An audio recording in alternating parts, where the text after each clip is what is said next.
Maraming nagtatanong sa akin, saan makakabili ng murang iPhone? 17.5 to 5.6 na po siya. Mura pala to, no? Yung original ha, at yung maraming freebies pa. Libre lang yan.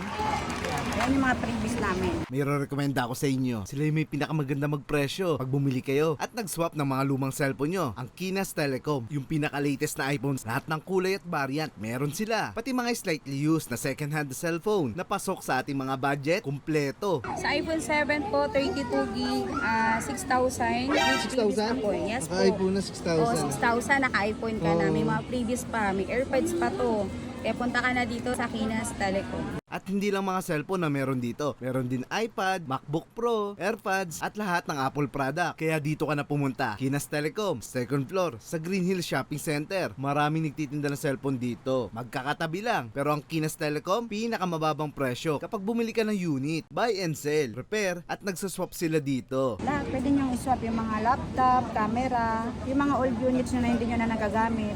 Dalhin nyo lang dito. Basta working pa naman, pipresyohan natin. Kaya kung gusto mo mag-upgrade or downgrade, pwedeng pwede. Gaya ng ginawa ko. Nung masira yung cellphone ko, sinwap ko dito.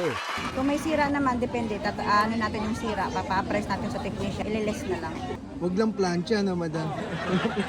Mayroon prepare. Nagdagdag lang ako ng konti. Naka-iPhone